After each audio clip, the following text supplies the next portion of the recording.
Motion by Mrs. Weiss, second by Mrs. Manuelito. All in favor? 5-0. Can everyone please stand for the Pledge of Allegiance? Allegiance to the flag of the United States of America and to the republic for which it stands, one nation, under God, indivisible, with liberty and justice for all.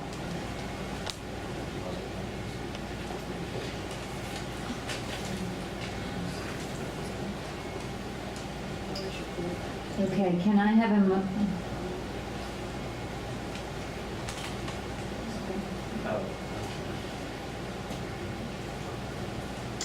You know what, if we could all just rise again quickly, please.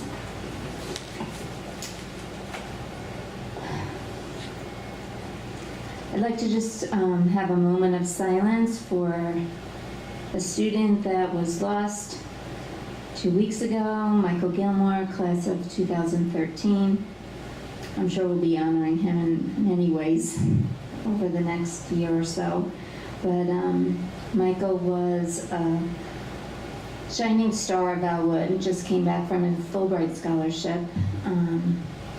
Real integral part of our community as well as his family. So if we could just have a moment of silence.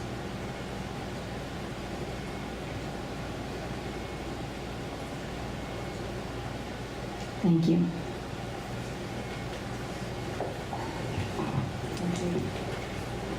Can I have a motion to approve the minutes of the meeting of July 12th? Motion by Mrs. Weiss, second by Mrs. Manuelito. All in favor? 5-0. Motion to approve the minutes of the meeting August 23rd, 2018. Motion by Mrs. Marcus, second by Mr. Tomio. All in favor? 5-0. And I'm going to hand it to you, Dr. Bowser.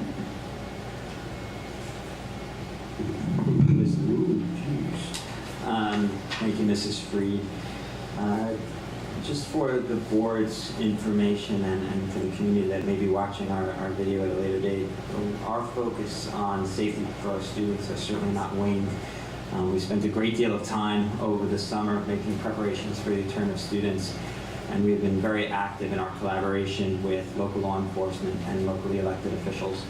One of the items that has certainly received a fair amount of press and attention has been some work done through the Suffolk County Superintendent's Association.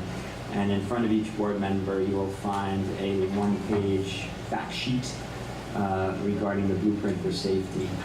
This is something that's been placed on our website, something that I've received some calls about from some of our parents and residents wanting to know a little bit more, and something that seems to be gaining traction and support throughout the county and the state. So from a security standpoint, we have some things left to do and discuss, which I think is part of our goals. And from an opening of business standpoint, I think we had a very successful first 2 days of school. And I'm going to say that it was really enjoyable to walk the hallways today, as hot and humid as they were, and really see our teachers engaged in the act of teaching and our students engaged in learning. It was business as usual in each of our buildings and really hitting the ground running. We had some transportation-related delays yesterday as our students learned routines and as our drivers learned the routes, but that's all it was delays. Everything else was very smooth. And today, there were none. From the all-clear call yesterday to the all-clear call today, Mr. Tranchini, correct me if I'm wrong, but there was about a 45-minute improvement, yes? Yes, that's correct. So we needed the dress rehearsal yesterday and then got it really right today. And hopefully it'll just be smooth sailing from there. But yeah, it gave me great pleasure to really observe the return of students yesterday and the continuation of the educational process today. And while September will be somewhat disrupted by a number of days that are off on the calendar, I think our team is really hit the ground running, so we are very pleased. Thank you, Dr. Bossert, and thank you for bringing that school safety meeting here to our district and calling attention to the importance of the partnership between the police and the school districts, and putting Elwood on the map again. I should likely share that I was invited to participate in an event tomorrow being held at police headquarters. The Suffolk County Police Department is introducing yet another initiative about a way to, it's an anonymous text line. the police department and the county are striving to give see something, say something, every opportunity to be successful, whether it's through an anonymous source or a phone call. They want to make sure that if there is any threat present against any public school, the person that has that information feels a comfort level of how to convey it. So they have engaged in another form of technology through an anonymous texting service that will go directly to the police department that they are announcing tomorrow. And they have asked me to join in so that I can be present to help deliver that message to other school leaders and to give some remarks about how I feel it might be best used in a public setting. So stay tuned, more tomorrow. That's interesting. That's going to be tough to weed out, huh? You mentioned. Wow. Okay, thank you for that update. I'm going to open it to resident remarks, and I'm not going to read this entire paragraph since I know you're all at home riveted by your computer, but you're not here. So no one is in the audience, so seeing no resident remarks, I'd like a motion to approve the consent agenda. Motion by Mrs. Mamalito, second by Mrs. Weiss. Questions or comments? Seeing none, can I have a vote, please? 5-0.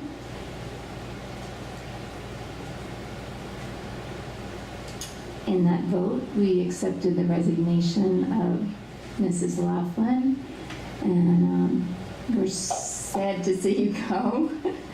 And we appreciate so much of the work that you've done here in Elwood. Things have really changed since you've been on board.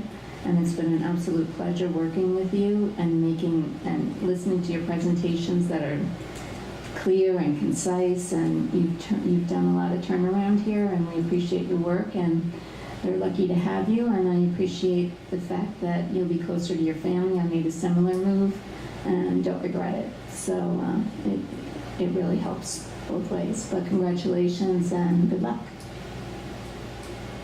If it pleases the board, this is not Ms. Laughlin's last public meeting. She'll be with us on the 27th, and we have some other planned gushing scheduled for that. I won't do any more gushing now. I've done that. if it pleases the board, we'll do some more on the 27th. Okay, thank you. Dr. Bossert will give a presentation now on the draft of the board goals. And Mr. Tranquino is calling up the PowerPoint. I believe the board has a hard copy in front of them. As the board is aware, and for the interested community, these are board goals that began to be developed during the month of July. The board was hard at work through the summer months, helping to set the direction for the school year. Thank you, Mr. Tranquino. And part of those activities were a retreat that was held in July. And at that meeting, the board, with the assistance of administration, put together 5 goals that will help to really drive the direction of the work done within the district this year. It is difficult to limit priorities within the K-12 setting to 5, but I think that's the right number to really identify what we will focus our work on throughout the year. I think the board did a very nice job wordsmithing some of the comments that go along with the goals. And as we had not done this publicly, retreats are held privately with the board, I thought it was important to do this in workshop format. So if there are any remaining questions or comments or changes to the goals, tonight would be the night to do that. But I'm not going to ask the board to formally adopt the goals until the September 27th meeting, where we will place them on the agenda for adoption. So tonight is workshop type setting. I think you're very much familiar with the goals now, with the purpose behind the goals. But tonight would be an opportunity to ask for any clarification, ask for any measurement, or for any further wordsmithing we may seek to do. So that's the purpose of tonight, for open dialogue about our goals. So board goal number 1 is extraordinary student focus. I don't need to read to either the board or the folks watching from home, but it does refer to extraordinary student focus. This is a goal that has really been a focus for the last 3 years when we adopted our goals, and I would ask the board to expect to see it in similar fashion next year. This one should be subtitled, "The Race for Excellence Has No Finish Line." This goal refers to our continued pursuit for excellence to improve in every area as far as student achievement and instruction is concerned, and really is that umbrella goal that helps govern all of the good work we do to make sure we are engaging our students in dynamic, rigorous, diverse programs and offerings, and giving our teachers every opportunity to meet with the greatest level of success. I said it at Superintendent Conference Day, I'll say it again. We are a finalist for some very prestigious accolades. We will be very pleased if we are selected as a finalist, and I think it's reflective of our focused efforts on really maximizing the strengths of the organization. So this speaks to that. This is a goal that can't be measured in a singular year. This is something where we look for incremental growth in all areas over time. But the board should expect to see this goal, as I believe it aligns with our mission and vision, every year. Any questions about goal number 1? This is Marcus. Oh, I'm sorry. It's not a question, it's an annoying comment by the grammar police.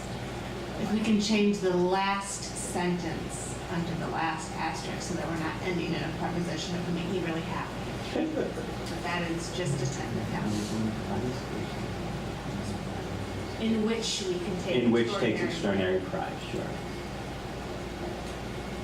Mr. Mallory, copy that. In which the community can take extraordinary The substance is fine.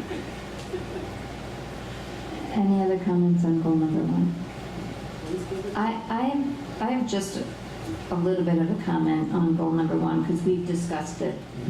And when I look at this goal, I completely agree with the gist of it, and we should be doing all those things. But when we look back at this goal and we say, well, did we achieve it?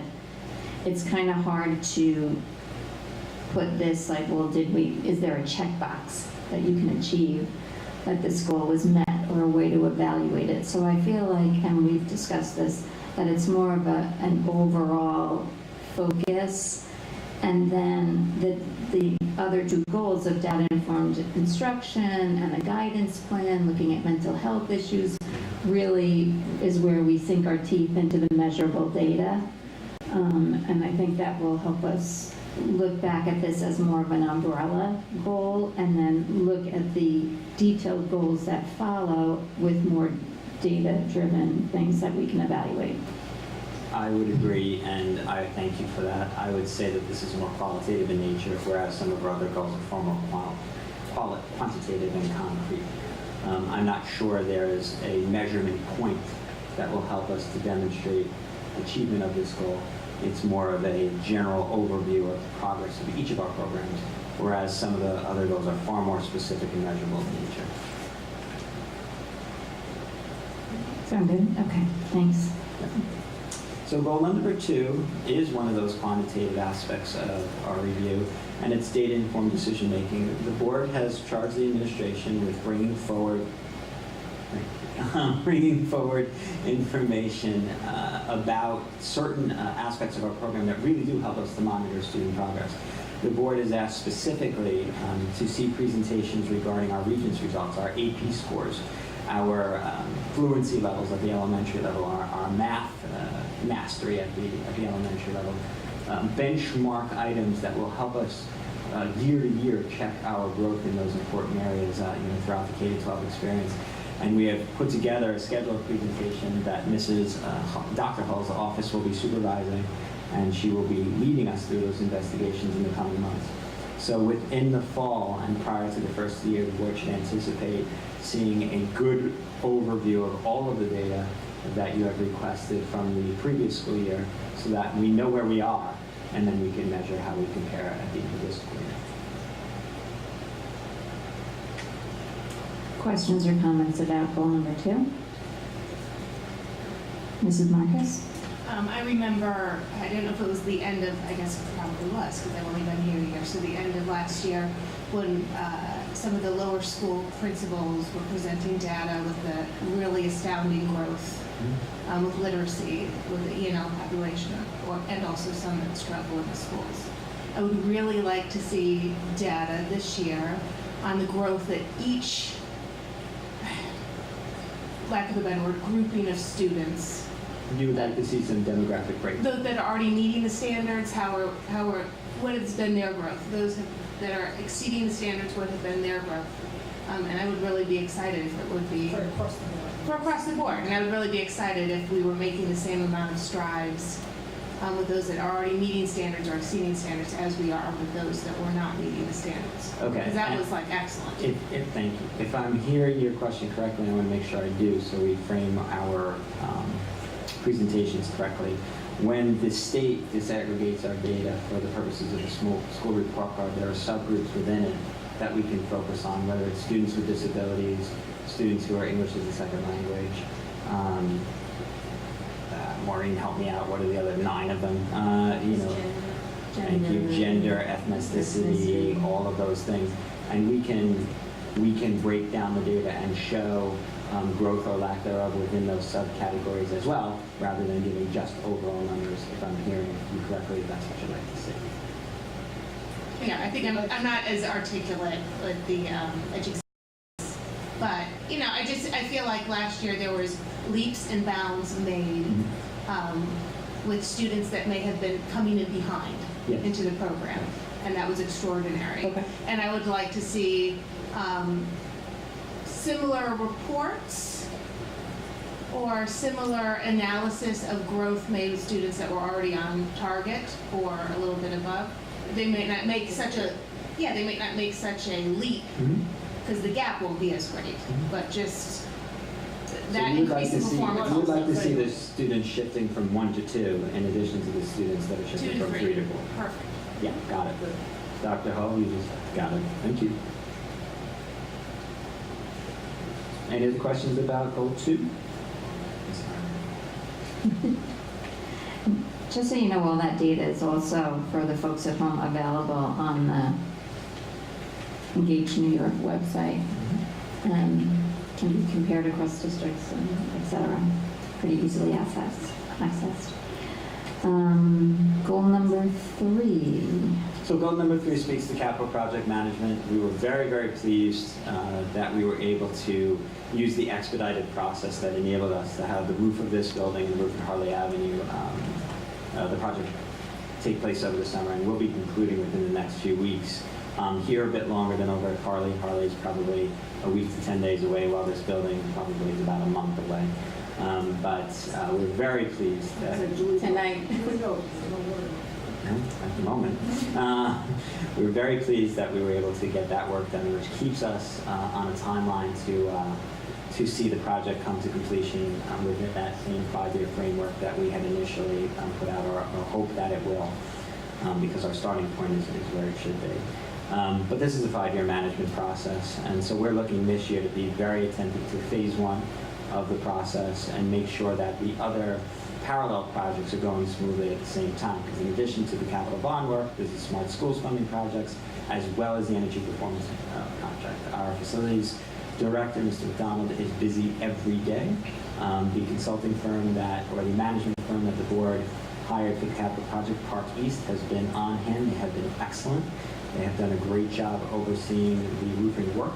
I was very pleased to see that they gave a stop working order one day when they felt the vendor had just created too much of a mess.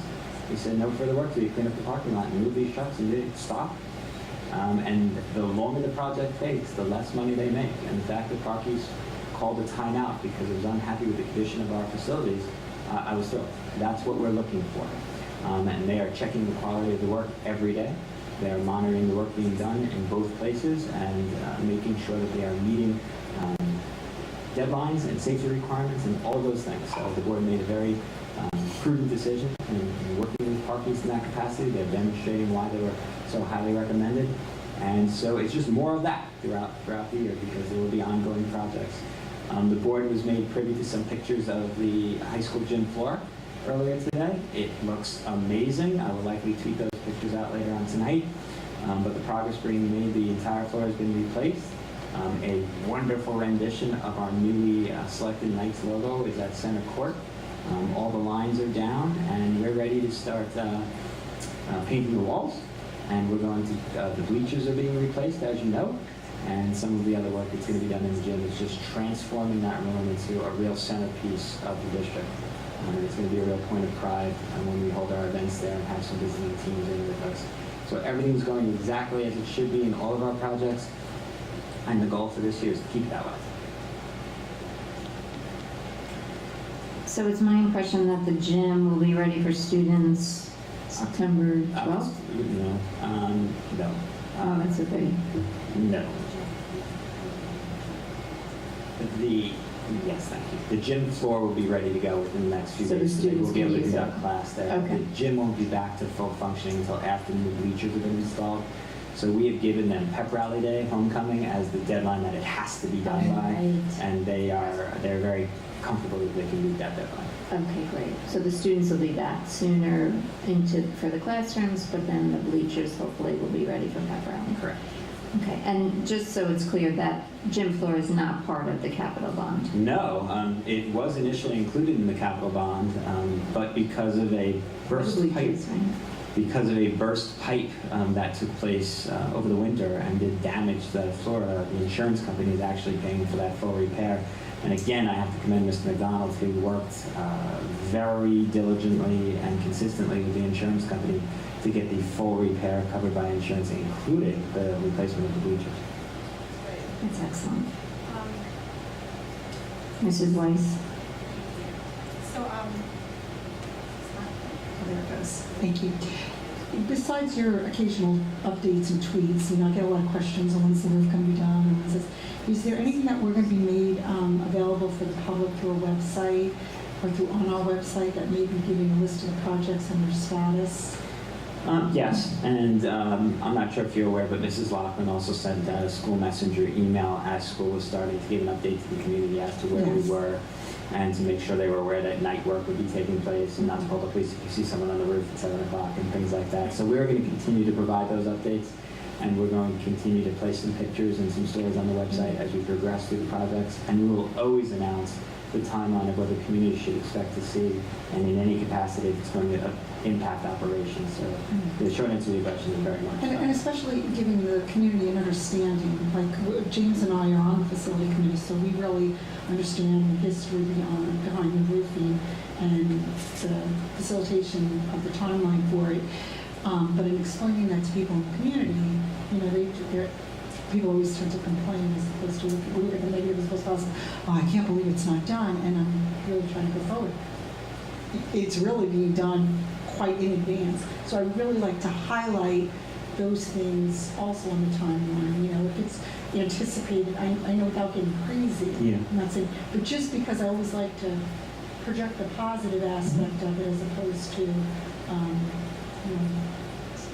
kind of going over that negative and it's not there.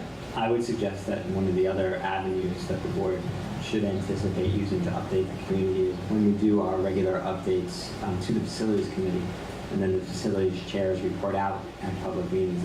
I would suggest that future facilities committee updates include progress made in the capital fund. Also reiterating to folks that the timeline is not necessarily our own. All these projects require state approval, and that kind of puts a glitch in what we would like to do. So definitely updating with facilities what's going on, but also reiterating to residents that the timeline is not usually our own. But in the particular case of the roof, and correct me if I'm wrong, we are in a pretty good situation. Yeah, the roof is going over everything. For 2 or 4 of our buildings, yes. Yes. The original intent was to do all 4 at the same time. We were not able to get the project approved in a fashion that allowed that to occur. So for the middle school in Harley, we are right where we'd love to be. And next summer, we'll work on the high school in Elwood. Thank you. Any other questions or comments about that goal? Okay, Dr. Buster? Goal number 4 refers to the creation of the guidance plan, which is a K-12 document that's required by the state, but certainly something that is topical and necessary for focus in the Elwood School District. For those that were present for my presentation on Superintendent's Conference Day, you were able to ascertain that this is a bearable project. To come up with a comprehensive guidance plan to touch on all aspects of the governance of the guidance office on a K-12 basis is a big job. It's a very big job. All of our guidance counselors, a number of our, all kinds of opportunities for individual meetings for students beginning in the 9th grade. It's a number of positives that our counselors can bring to our students and parents. So this is one to watch throughout the year, and I believe we scheduled a review of this plan for the spring, so that the board can be fully informed of our proposals before the plan is finalized and submitted to the state. Yes. Did they give you an example of what they're looking for? As far as the elementary, Yeah. it's college and career counseling beginning at the elementary level. Oh, dear God. And it's, we will not be canceling any kindergarten plays. We don't have any. We will not be They're canceling. going to go to Harvard and No. not put the no, play no, on. No. But it's not that we need to have a counselor at the elementary. It's that the elementary students need to be exposed to counseling services. So exactly what that will look like is not yet defined. But it certainly could simply be our counselors going into elementary classrooms and talking about career interests and exposing students to different jobs and different community functions. It's not clearly defined of exactly what those counselors should be doing, but I believe the state's intent was more about mental health services than it was guidance counseling. So we will talk about that aspect as well. Go ahead. Mrs. Weiss, go ahead. I'm sorry, I didn't interrupt. Going back to the high school and the increased contact per student at an earlier point as opposed to starting the meeting with my children, which is usually the 11th grade meeting, and we talked about that now really what we want to do is increase that contact and we want to go down early to 9th grade. Great, on board. How is that being communicated to the students, to the parents, so that it actually goes from being a great idea and a great plan to actually being just happening? So I'm still getting, just Well, it's curious. second day school. Are they having, is there a meeting now, like with 9th grade parents that wasn't there before? Each of the grade levels has an orientation. The students do at the high school. It's not parent orientation. It's for the grade levels. The counselors are introduced to them. The services that are provided in the counseling offices are very clearly explained. It's actually the guidance counselors who facilitate the orientation. I sat in them in 9th grade with myself.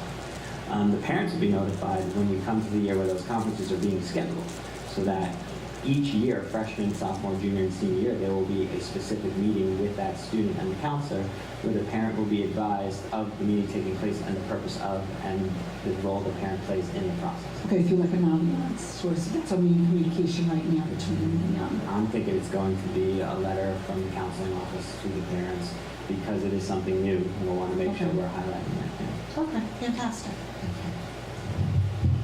Any other questions or comments? Somebody's question about the career readiness, speaking to the board goal. What is it that we're going to be doing for the students who aren't looking to go to college, or is there going to be, a field trip, or I don't know if there was career day, you got to see the different trades, or a job fair? Is there something that guidance department will be doing that's geared specifically towards the children who aren't going to go to college? Yes, all of those things. I think one of the things that we all recognize has been missing is the exposure to vocational training, job fairs, career fairs, internships within the community. That's a missing piece. There's a pendulum that swings in public education, and for a while I think it swung a little bit too far towards college ready, and that career piece was missing. And I think the pendulum is moving more towards center, where it's understood that not all of our students aspire to go to college or perhaps will be successful in that environment. So it's important that we provide opportunities for exposure to the career piece as well. And there have already been some great conversations about ways to do that, to bring skilled tradesmen in, to send students out, to expand our enrollment in vocational opportunities, and identify students who aren't on a college path and give them the opportunity to be successful. I had a meeting with a Chamber of Commerce leader who explained to me the number of positions that are currently available on Long Island for skilled welders, and the starting salary is $100,000. They can't fill the positions. So they were calling upon high schools for creating greater exposure to these skilled trades and finding students who would be successful in those areas and really providing them with the insight to know that it's a career path option. So yes, as part of this plan, there's going to be ample discussion about those who won't be attending college and how to get that exposure to the career piece. Or even those who will be attending college and don't quite understand what they want to do. Certainly. Yeah. Any other questions or comments on this? Mrs. Marcus? Yeah, it's just a comment, and I think you already mentioned it, but there will be a presentation on how this is working out in the spring. Will that be public? Yeah, before we have finalized the plan and submitting it, we will present it to the board. We want to make sure it checks all of your boxes of what you think the priorities for the district are as you do set that tone. So in the spring, we will present a draft of the guidance plan, make any necessary changes, additions, modifications before it's submitted to the state to be in compliance. As far as the presentations to parents and things like that, we will be very communicative about the improvements we feel that we're making, so that when we do have increased opportunities for meeting with counselors or career days plan and things like that, we'll make sure that we're doing a good job publicizing those positive modifications. And I would like a public presentation from the guidance department about the restructuring, because I think a lot of people were interested in that and excited about it, and we could maybe at some point have a presentation during the board meeting about how that's been going with the restructuring, not just the future plan, but... I would think that the restructuring of the office will be articulated well within the plan. Because of the nature of the restructuring and creating a specific counselor with a specific skill set, it'll be part of our plan. So I would think that it would naturally be part of that plan. Great. Maureen, you're writing I was going to say the same I think thing, a lot of Mrs. Marcus, that it's not just about what the state mandates in a plan, but it's, we invested a good amount of money last year, and thank you to the taxpayers for passing our budget. But we hired a school psychologist, we hired a guidance counselor, and we need to see how that's working and what's great about it and what we plan to improve upon based upon that first year of, these two new folks. I have a question. The guidance counselor that's taking all the students that have IEPs, does it work out to be about an equal amount of students with the other counselors? Do they have about the same workload? She has approximately 100 students on her caseload. And is that comparable to the others? Which leaves the others with 150. If you want, I can tell you in terms of the responsibilities she has to do to manage the individual education plans. Why don't you turn your microphone? In terms of the responsibilities that she has for each student, students that have IEPs, they're so much more involved that we have parent meetings more frequently, sitting at CSEs, developing a plan. And right out of the gate, Ms. Dobra has been really willing to jump in. She's a fast learner.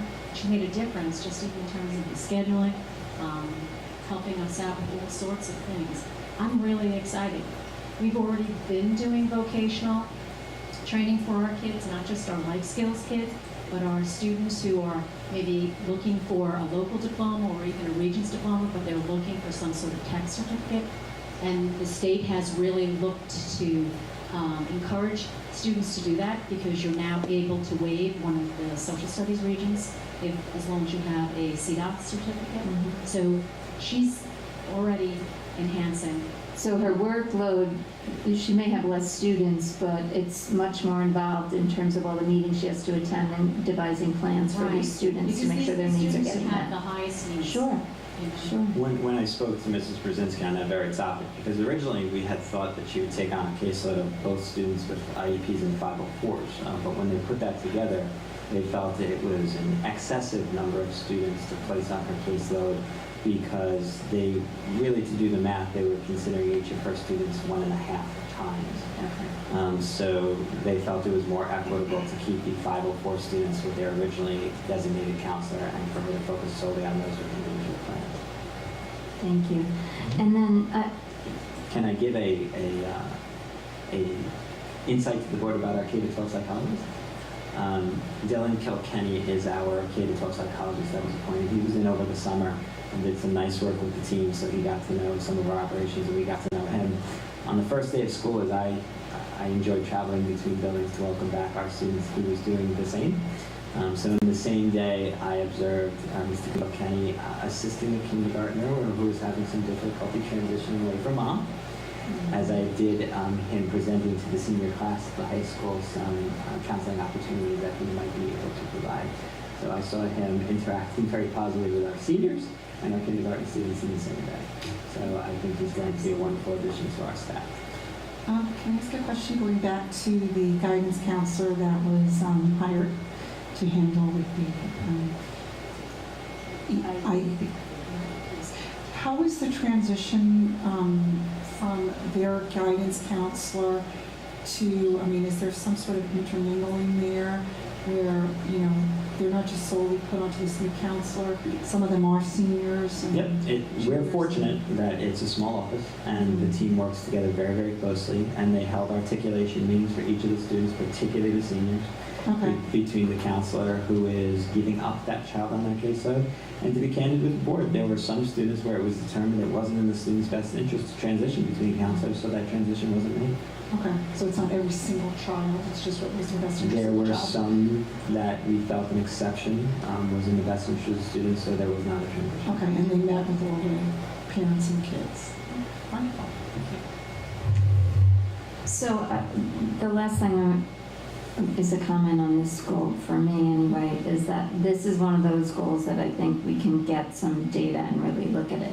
What is the face-to-face time? What's the difference between last year and this year? How many more meetings are the kids having? We implemented this whole PBIS system. What is that making a difference? What changes are we seeing in suspensions, in attendance, in disciplinary actions? And so I think we can really dig our teeth into some data here. The mental health of our children. So that's my only other comment.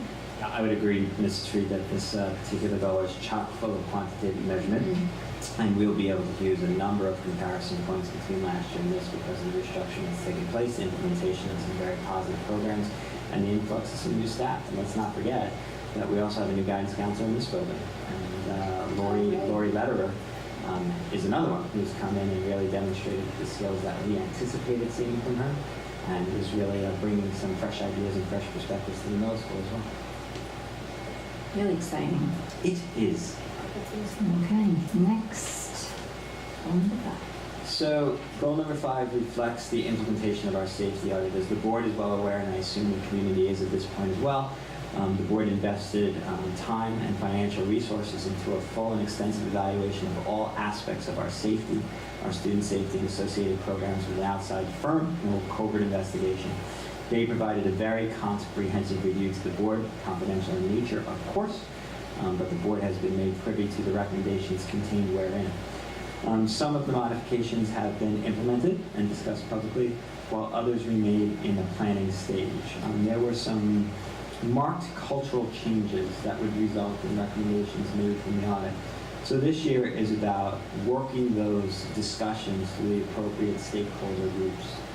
So the board and the community should plan on hearing about the venues in which we'll begin to discuss some of the recommendations that are a little more difficult to achieve. So we talked about how the shared decision-making team might be a good venue to have some of these more difficult discussions. Dr. Hull had identified last year as a professional development opportunity, bringing some additional training and support for those facilitating our shared decision-making teams. And Dr. Bernardo, I believe, is in the district today, having some of those conversations about how to start the year correctly within those environments. And I think, again, some of these difficult conversations, things that range from having a closed campus at the high school, to gating off our property, to adding security booths to the fronts of our facilities and things like that. That's some cultural change that I think will be well received by some and not well received by others. So we need to make sure we are following the process so that folks understand the rationale and the reason for some of these discussions and are supportive of any of the changes that we seek to make. So this is a year about having some tough conversations. And goal number 5 will help us be a driving factor in doing that. Questions or comments? And just so the community knows, we do have a board safety committee. We don't have the dates of the board subcommittees on the website yet. but I'm sure they'll be forthcoming within September. So that if you don't know, you don't have to sign up for a committee ahead of time. You can look to see what the agenda is and look at the dates of the meetings, and if you're interested in that particular subject, you're welcome to attend. So there is a board safety committee, and those dates will likely be showing up on the website sometime in September. So I'm glad that we're using site-based management teams to really get this out to the community, because they always give updates at the PTA meetings, etc. Site-based management is something that we haven't heard a lot about or from in the past year, and I think you're bringing in some trainers or some looking at that process, and can we hear more about that?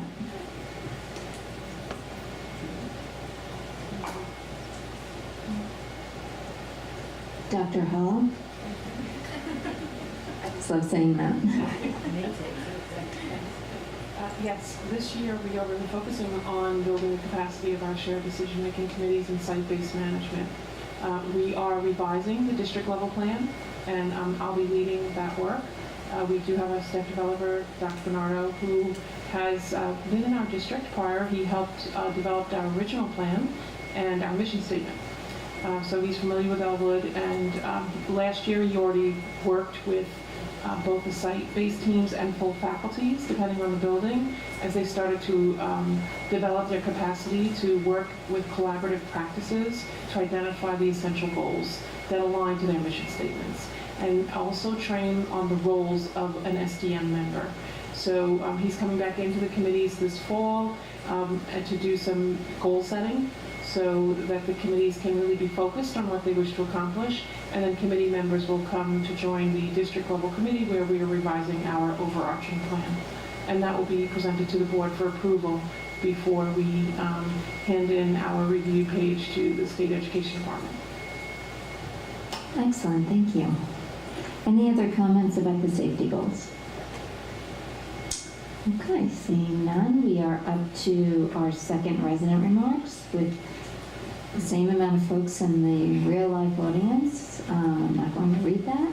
Seeing none, can I have a motion to, any other items not listed on the agenda that anyone would like to bring up? Seeing none, can I have a motion to adjourn the meeting of September 6th? Motion by Mrs. Weiss, second by Mrs. Monalito. All in favor? 5-0. Thank you, and thank you all for watching from home, I know.